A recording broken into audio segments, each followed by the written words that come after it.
Check పోస్టుల సంబంధించి లేవు, చెకింగ్ జరగట్లేదు, డిపార్ట్మెంట్ అంత యాక్టివ్గా లేదు, స్వయంగా మంత్రి రంగంలో దిగిన రైట్స్ జరగట్లేదు కొంచెం అదొకటి. ఇప్పటి వరకు జరుగుతున్నవేంటి? డిపార్ట్మెంట్ ఫర్మ్గా లేకపోతే ఇన్ని రైట్స్ ఎలా జరుగుతాయి? డిపార్ట్మెంట్ ఫర్మ్గా లేకపోతే ఇంత సిఐడి ఇనిషియేషన్ ఎందుకు తీసుకుంటుంది? ఈరోజు డిపార్ట్మెంటే కనుక సరిగా పని చేయకపోతే ఎప్పుడో మూలన పడి ఉన్నప్పుడు మళ్ళీ బయటకు వచ్చి ఎందుకు ట్వీట్లు పెడుతున్నాడు? అది ఒక్కటి చాలా డిపార్ట్మెంట్ ఫర్మ్గా పనిచేస్తుందని చెప్పడానికి. ఇన్ని రోజులు కామ్గా ఉన్నాడు, ఈరోజు బయటకు వచ్చి పవన్ కళ్యాణ్ గారికి మాకు మధ్యలో అగ్గి పెట్టడానికి. లేకపోతే చంద్రబాబు నాయుడు గారి వయసు ఇప్పుడు గుర్తొచ్చిందా? ఆ వయసు గురించి ఎన్ని మాటలు మాట్లాడారో లాస్ట్ 5 years మీకు తెలుసు.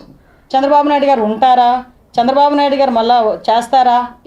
వయసు అయిపోయింది, ఆరోగ్యం, ఎన్ని ముక్కబుర్లు ఆడారండి. ఈరోజు ఆయనకి మళ్ళీ 2.5 గంటల నుంచొని మాట్లాడమనండి ఆయన్ని.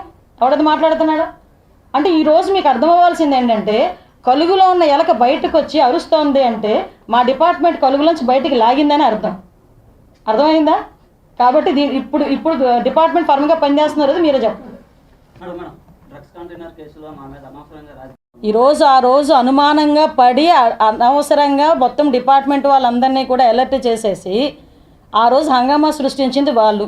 కంటైనర్లోని ఈరోజు మీకు మీ దగ్గరకు వచ్చిన తర్వాత ఒక పౌడర్ ఇచ్చామనుకోండి, అది ఏ పౌడర్ని ఇన్వెస్టిగేషన్ చేయడానికి టైం పడుతుంది. అప్పుడు అందరూ కూడా, మీరే కాదు డిపార్ట్మెంట్లో ఉన్న కస్టమ్స్ ఆఫీసర్స్ కూడా, మీరందరూ కూడా వెళ్ళారు. అప్పుడు కస్టమ్స్ ఆఫీసర్స్ కూడా ఇది డ్రగ్ అనుకుంటామని చెప్పేసి ఆ రోజు చెప్పారు. ఈరోజు దాని మీద సిబిఐ ఎంక్వైరీ చేసి మేమేం దాన్ని దాయలేదే. ఈరోజు సిబిఐకి చాలా క్లియర్గా చెప్పిన తర్వాత అనౌన్స్ చేశారు కదా, దాని గురించి మేమేం మాట్లాడలేదే. అది ఈరోజు విషయం ఏంటంటే, ఎందుకు పుస్తకాలు తడుముకుంటున్నారు? వాళ్ళు తీసుకొచ్చి పెట్టారని ఎవడో తీసుకొచ్చి పెట్టాడని మేమేం చెప్పలేదు కదా. వచ్చింది, ఆ వచ్చిన దాంట్లో డ్రగ్ ఉందా ఏముందని ఎంక్వైరీ వేయాలన్నాము. ఎంక్వైరీ వేసే సిబిఐ ఎంక్వైరీ వేయించాము. సిబిఐ ఎంక్వైరీ ఆ రోజు వేశారు. సిబిఐ ఎంక్వైరీలో తేలింది, అయిపోయింది అక్కడతో. మంచిదే కదా.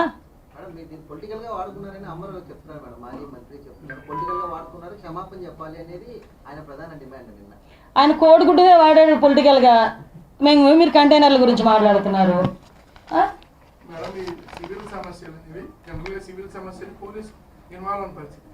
గడిచిన 5 సంవత్సరాల్లో కూడా ఖచ్చితంగా అందరూ బాధితులుగానే ఉన్నారు. దీని మీద ఒక సెల్ ఏర్పాటు చేసి జిల్లాల వారీగా పోలీస్ శాఖ ద్వారా, ఎందుకంటే వచ్చి ఫిర్యాదు చేసే వరకు భరోసా కలిగి. యాక్చువల్గా మీకు తెలుసమ్మా, ఇక్కడ మన సిపి గారు కూడా ప్రత్యేకంగా ఈ ల్యాండ్ సమస్యలకు సంబంధించి ఒక సెల్ కూడా ఏర్పాటు చేస్తున్నారు. ఇదే పరిస్థితి అన్ని జిల్లాల్లోని కూడా పెట్టాలని చెప్పి గౌరవ డీసీపీ గారు కూడా ఆలోచన చేస్తున్నారు. మీకు అందరికీ కూడా ఒకటే క్లియర్గా చెప్తున్నానండి, లాస్ట్ వైజాగ్ జిల్లాలో ఎక్కడ భూ ఆక్రమణ జరిగినా ఏదైనా జరిగినా అందులోని వైఎస్ఆర్సీపీ వాళ్ళ పాత్ర చాలా ఎక్కువ ఉంది. ఈ రోజుకి కూడా తవ్వితే ఈ లాస్ట్ ఎంపీ ఎంఈవి సత్యనారాయణ వీళ్ళందరూ విషయాలు కానీ తవ్వితే బోల్డ్ బయటకు వస్తాయి. చాలామంది ఇమీడియట్గా బయటకు వచ్చి మాకు కంప్లైంట్ ఇవ్వడానికి కూడా ముందుకు వస్తున్నారు. కాబట్టి రెవెన్యూ సదస్సులు కూడా ఏర్పాటు చేశాం. లాస్ట్ టైంలో సంబంధించి ఎటువంటి భూ ఆక్రమణలు జరిగినా, వాళ్ళకి భూ సమస్యలు ఉన్నా కూడా ఒక 30 రోజుల ప్రోగ్రాం పెట్టి ఎంఆర్ఓల్ని వాళ్ళని కూడా వాళ్ళ ఊర్లే పంపించి మనం ఈరోజు రెవెన్యూ సదస్సులు ఏర్పాటు చేసుకుని వాళ్ళ ద్వారా ఫిర్యాదులు తీసుకుంటున్నాం. వాళ్ళ అన్నిటి మీద చర్యలు ఉంటాయి. పోలీస్ డిపార్ట్మెంట్ వాళ్ళు కూడా చాలా క్లియర్గా ఇందులోనే ఇన్వాల్వ్ అయ్యి పనిచేస్తున్నారు. చాలా వరకు లాస్ట్ 5 years కూడా మెయింటెనెన్స్ లేని పరిస్థితి, పోలీస్ స్టేషన్ కానీ అన్నీ కూడా అదే పరిస్థితి. ఈరోజు ఆర్లో పోలీస్ స్టేషన్ ఒక రోల్ మోడల్ పోలీస్ స్టేషన్. ఈ తరహా రాష్ట్ర వ్యాప్తంగా ఏమైనా గుర్తించి నిర్మించారు అన్నీ కూడానండి. మొన్ననే గౌరవ సీఎం గారు కూడా అసెంబ్లీలో కూడా చెప్పున్నారు. వెహికల్స్ కూడా లేని పరిస్థితి అయితే వెహికల్స్ ఈరోజు ఇంచుమించుగా ఒక 2000 పైన వెహికల్స్ ఇవ్వడానికి, అదేవిధంగా ఇన్ఫ్రాస్ట్రక్చర్కి కానీ, ఈ ఏదైతే సర్వేలెన్సెస్కి గురించి సీసీ కెమెరాస్ కానీ, ఈ బాడీ వాన్ కెమెరాస్ కానీ, అదేవిధంగా ఈ ఫింగర్ ప్రింట్ ఐడెంటిఫికేషన్ సిస్టమ్ కానీ అన్నీ కూడా మళ్ళీ రీప్లేస్ చేస్తున్నాం. మళ్ళీ ఇంకొకటి ఏంటంటే, ఎక్కడ ఏ క్రైమ్ జరిగినా కూడా మా కనుసన్నల నుంచి బయటికి వెళ్ళే పరిస్థితి లేకుండా సర్వేలెన్సెస్ అంత పటిష్టంగా చేస్తున్నాం. ఎందుకంటే అనుకోవచ్చు, దొంగ మమ్మల్ని ఎవడో చూడట్లేదని, పిల్లి పాలు తాగుతూ నన్ను ఎవడో చూడట్లేదు అనుకుంటుందంట.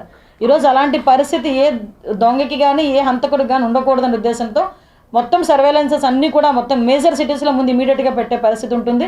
కాబట్టి క్రైమ్ చేయడానికి వాడు క్రైమ్ చేసి అక్కడ నుంచి ఇంకో దగ్గరికి వెళ్ళేలోపు ఐడెంటిఫికేషన్ చేసుకొని మేము పట్టుకునే పరిస్థితి ఈరోజు తీసుకొచ్చుకుంటున్నాం. దానివల్లనే ఎక్కడ ఏ క్రైమ్ జరిగినా వితిన్ 24 to 48 hours నిందితులను పట్టుకోగలుగుతున్నాం. ఏంటి సార్ డీసీపీ గారు చూస్తున్నారు.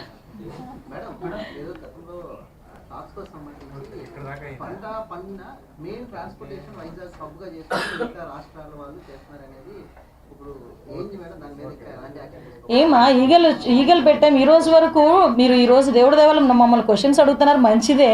కానీ లాస్ట్ 5 years గాంజా అంత పెరిగిపోయినా నాకు తెలిసి మీలో ఎవరు కూడా క్వశ్చన్ కూడా అడిగిన పరిస్థితి రాలేదు. Very good. అందుకే నేను ఈ పాయింట్ గురించి మిమ్మల్ని అలా రచ్చగొట్టా, గ్యారంటీగా పడిపోయారు. నేనేమంటానంటే వాళ్ళు పెట్టడం కాదు, గౌరవ సీఎం అప్పుడున్న జగన్మోహన్ రెడ్డి మాజీ సీఎం అతను కూడా ఏ రోజు గాంజా మీద ఒక్క చిన్న రివ్యూని కూడా పెట్టుకోలే. ఈరోజు మేము వచ్చిన దగ్గర నుంచి కూడా గాంజా మీద దృష్టి పెట్టుకొని దాని మీద ఎట్టి పరిస్థితుల్లోని కూడా దాన్ని అనగదొక్కాలని ఈగల్ ఫామ్ చేసుకొని దానికి సెపరేట్ వింగ్ని ఇచ్చారు. ఈరోజు సెపరేట్ వింగ్ ఇచ్చారు.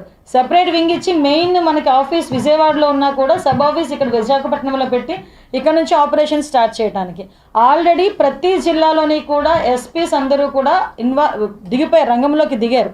అవేర్నెస్ క్యాంప్స్ నిన్ననే మనకి పేరెంట్ టీచర్ మీటింగ్లో కూడా ఒక డ్రగ్స్ వద్దు బ్రో అని ఒక పోస్టర్స్ని కూడా రిలీజ్ చేశాం. మీరు అన్నట్టు ఏదైతే ట్రాన్స్పోర్టేషన్ ఉందో ట్రాన్స్పోర్టేషన్ బ్రేక్ చేయడానికి ఒకటి, అట్ ద సేమ్ టైం ఎక్కడైతే కల్టివేషన్ జరుగుతుందో కల్టివేషన్ ప్లేసెస్ని ఐడెంటిఫై చేయడానికి డ్రోన్స్ని ఉపయోగించే పరిస్థితి ఉంది.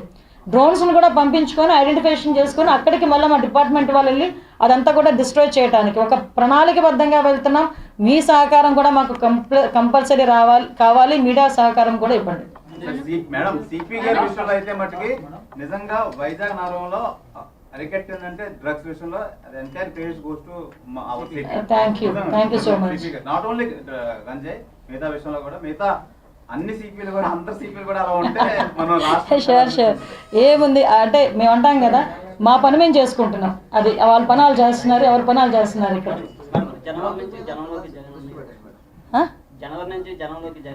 అప్పుడు పరదాలు కట్టడానికి ఎవడు ఉండడు, ఆ సమయం గుర్తుంచుకోమనండి. మేడం లాస్ట్ టీడీపీ గవర్నమెంట్ లో పోలీస్ డిపార్ట్మెంట్ వాళ్ళకి ఆరోగ్యశ్రీ నుంచి 10 lakhs అబౌవ్ ప్యాకేజ్ వచ్చింది. వైసీపీ గవర్నమెంట్ లో 1 lakh కి తగ్గించేశారు. సో చాలా మంది ఇబ్బంది పడుతున్నారు. లేదమ్మా, ఇందాకే దాని గురించి కూడా గౌరవ డీజీపీ గారితో కూడా మాట్లాడడం జరిగింది. ఆరోగ్య భద్రత ఆల్రెడీ వాళ్ళకు ఉంది. ఆరోగ్య భద్రతని ఎలా ఎన్హాన్స్ చేయాలి అన్న విషయం మీద కూడా మేము మాట్లాడుకొని వాళ్ళకి 2 లక్షల రూపాయలు ఏదైతే ఉందో ఆ 2 లక్షల రూపాయలకి ఇంకొంచెం పెరిగితే వాళ్ళకి కూడా ఇబ్బంది లేకుండా ఉంటుంది. ఆ పోలీస్ వెల్ఫేర్ గురించి కూడా ప్రత్యేకంగా మేము చేస్తున్నాం. మీరు మొన్ననే అబ్జర్వ్ చేస్తే ఒక జీవో కూడా ఇచ్చాం. ఎవరైనా పోలీస్ చనిపోతే మనం ఖర్చులకని 25,000 రూపాయలు ఇచ్చేవారు, ఇప్పుడు అది ఈరోజు 1,00,000 రూపాయలు ఇస్తున్నాం. ఈరోజు మొన్ననే జీవో కూడా రిలీజ్ అయింది. ఎవరైనా పోలీస్ డిపార్ట్మెంట్ వాళ్ళు చనిపోతే ఇమీడియట్గా ఫ్యామిలీకి సమాధి ఖర్చులకి 1,00,000 రూపాయలు ఇచ్చే పరిస్థితి కూడా కనిపిస్తుంది. ఓవరాల్గా చూసుకుంటాం.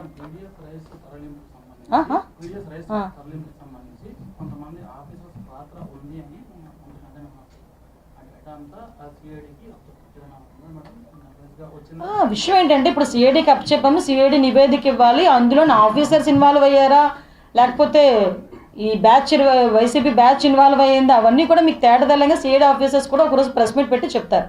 అంతవరకు కొంచెం వెయిట్ చేయండి.